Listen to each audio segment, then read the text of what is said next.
Nu așa! Înseamnă că trebuie să vorbim cu toată lumea. Puneți întrebări. Căutăm și în gaură de șarpe. Atunci aduc și sapa din buldozerul meu. Poate cineva să explice și lui? Dă-te la o parte! Învață să conduci! Ar trebui să-i se ia permisul! Opriți acest vehicul imediat! Eu sunt câine polițist și vă arestez! Oh, nu! Ai auzit, Baci? Ne arestează! Hei, de ce porți tu șapca lui? Pentru că eu am luat-o de la el! Și eu o iau de la tine! Dă-o înapoi! Nu! Pălăria E a mea! mea! Am mea! Hei, mâinile pe volan! Cât de neatent poți să fii!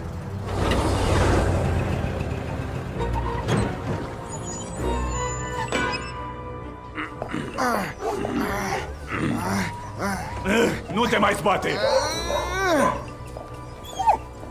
Lasă-mă jos! Haide! Dă-mi drumul! Bine ai venit în noua ta casă!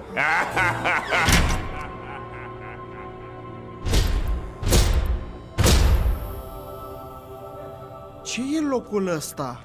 E școala de trisaj prietenii blănoși! Nu e minunată? Ce? O să învățăm atâtea trucuri noi. Să stăm, să ne rostogolim și să stăm. Ah, Barney, de câte ori trebuie să-ți spun? Nu mai este școală de dresaj. Oamenii primarului Humdinger au preluat-o și au transformat-o în închisoare. Humdinger ăsta nu e chiar un fan al cățelușilor. Lui plac mai mult pisicile. Adună toți câinii din oraș și îi încuie aici. E groaznic! Să nu lași niciodată garda jos! E un tip de care să te ferești mereu! Vine prin spatele tău exact când nu te aștepți! Ha, uite-l aici! Nu vă temeți, prieteni! Vă apăr eu! Lăsați-mi prietenii în pace!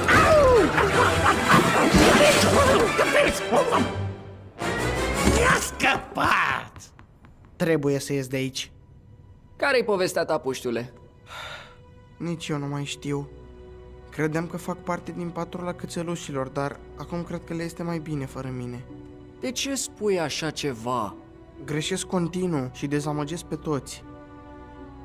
Nu mai suport atâta negativitate. Ignoro. Latră, dar nu mușcă. Acum alegeți o cușcă. O să stai aici ceva timp.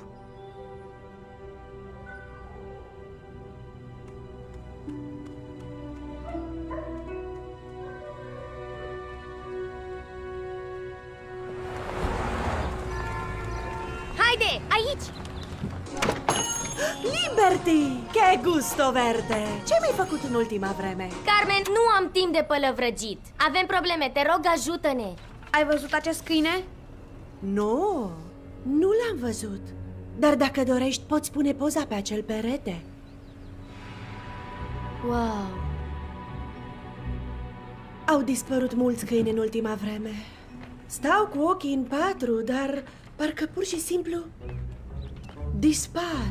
De cât timp se întâmplă asta? Totul a început acum câteva zile. Acum jumătate din clienții mei și-au pierdut câinii. Asta nu poate fi o coincidență. Cineva sigur îi răpește. Răpire de câini? Cine ar face asta?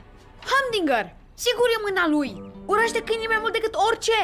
Dar oare unde îi duce? Cred că știu eu cum putem afla. Cum? Eu sunt câine. Sunt și membru onorific al patrulei cățelușilor. Deci, voi fi momeala. Mă las prinsă, tu mă urmărești și bum! Așa aflăm unde îi duce. Asta s-ar putea să meargă. Trebuie doar să ne gândim cum să-i atragem atenția lui Humdinger. Lasă în seama mea. Marty Moară Stricată vă aduce un interviu în exclusivitate cu primarul căzut în disgrație, primarul Humdinger. Mersi, Marty. După micul fiasco de azi de la metrou, vreau să asigur publicul că nu vor mai exista asemenea situații nefericite. Mai dați, lăudărosule? Cineva ia câinele ăsta murdate pe mine! L-am prins! Oh, nu! Te rog, dă-mi drumul! Nu mă duce exact unde ai dus restul cățelușilor cu această mașină albă!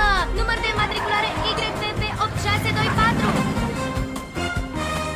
cel cu pantaloni în frunte! Adu-mi pantaloni noi! Imediat, domnule. Când îmi vin pantalonii cei noi, luăm acest interviu de la început.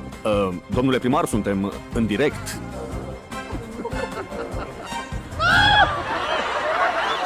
Dacă asta ajunge pe net, vă tai internetul!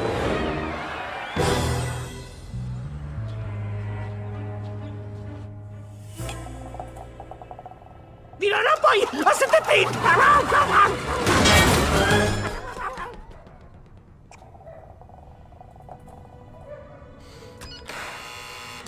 Am prins-o noi mai ușor sau am început să ne pricepem?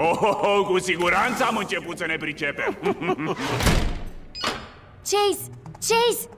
A văzut cineva un ciobănesc german atât de înalt care zice mereu Chase se ocupă de caz? Liberty?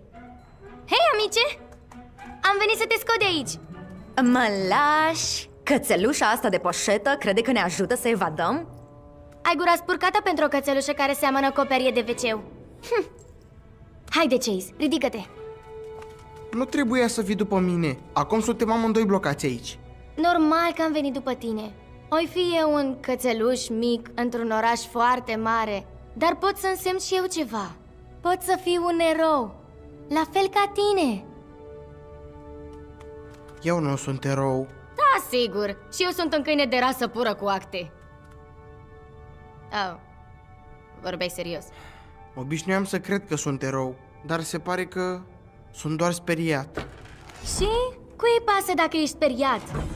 Eroii se sperie tot timpul. Serios? Sigur că da. Dar chiar și când se sperie, continuă și nu se lasă. Asta îi face să fie eroi. În timp ce rumegi informația asta, eu o să ne scot de aici. Liberty, nu putem ieși. Ușa aia e mereu încuiată și este singura ieșire. Păi, cred că am uitat să-ți spun ceva. Am adus întărit! Rubble! Se ocupă! 3, 2, 1, go!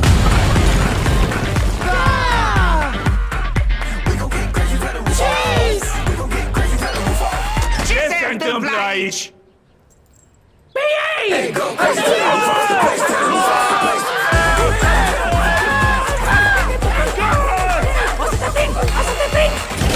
Da! Suntem liberi! Cățeluși, să mergem! Tu mergi cu mine! Ești bine acolo, Liberty? Sunt foarte bine! Haide, tinichea plină de cuie! Nu mă lăsa acum! Eu și Chase o să ne oprim undeva. Ne vedem la sediu. Da, Ryder, domnule, ne vedem acolo!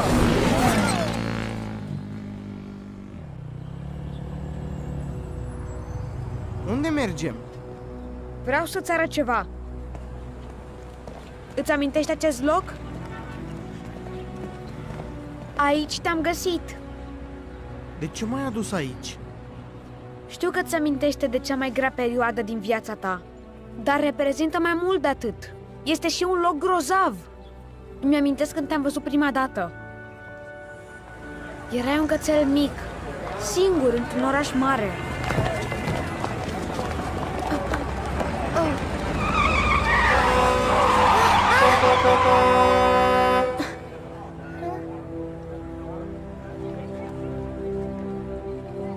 Știu. M-ai văzut și ți-a fost milă de mine. Dimpotrivă, am văzut un cățeluș curajos și puternic. Chiar dacă erai prea mic ca să ai grijă de tine și având de-a face cu atâtea pericole, te-ai ridicat și nu ai renunțat. Nu te-am adoptat pentru că